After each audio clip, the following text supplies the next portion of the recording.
अस्सलामुअलैकुम रहमतुल्लाहि व बरकातुहू। मेरे दोस्तों बुजुर्ग बंधुगण, এই যে রাজমোহিনী নকশাটা দেখতেছেন, খোদার কসম এটা অরিজিনালি রাজমোহিনী। সব কিছু ভুল হইতে পারে, মাগার এই নকশা ভুল নাই। এই নকশায় তাবিজের কাজ হলো,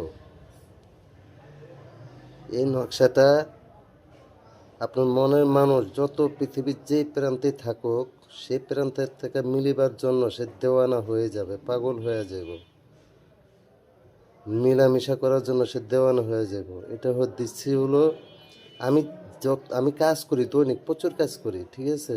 আল্লাহর রহমতে আমার কোনো অভাব নাই, আর কোনো কিছুরও শর্ট নাই। আগে আল্লাহ, আমি দিচ্ছি আপনাদের উপকারের জন্য। যারা তান্ত্রিক কবিরাজকে টাকা দিয়া প্রতারণা হয়েছেন, আপনাদেরকে ঠকাইছে, ওই ভাই বোনদের জন্য আমি এই নকশাটা দিতেছি, ঠিক আছে। আমার লাভের জন্য না, আপনাদের লাভের জন্য। তো এই নকশাটা লেখার আগে শরীরকে বহন করে নিতে হবে, এবং নকশাটা লেখার আগে 11 বার দুরূদ শরীফ পড়ে নিতে হবে। লেখা শেষ আবার 11 বার দুরূদ শরীফ পড়ে হুজুর পাক সাল্লাল্লাহু আলাইহি সাল্লামের বংশধর এবং তার উপরে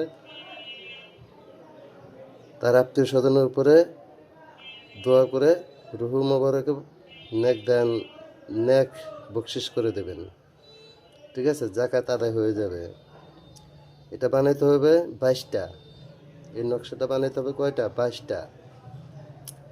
এটা দিতেছি আমি দূরের যে কোনো লোকের জন্য, সে মহিলা হোক এবং পুরুষ হোক, সে প্রেমিক হোক কিংবা প্রেমিকা হোক, পুরুষ হোক আর মহিলা হোক, স্বামী হোক আর স্ত্রী হোক, আর প্রেমিক হোক আর প্রেমিকা হোক, ধনোটার জন্য আমি এটা দিতে আছি।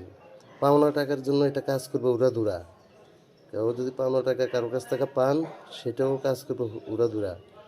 22টা তাবিজ বানায়া একটা তাবিজ নিজের সঙ্গে রাখিবেন, হরিণের ঝিল্লি যেটা নিজের সঙ্গে রাখিবেন, সেটা হরিণের ঝিল্লিতে এই তাবিজটা অঙ্কন করিবেন, ঠিক যেভাবে আছে ওইভাবে, কোনো মডেল করবেন না, ঠিক আছে।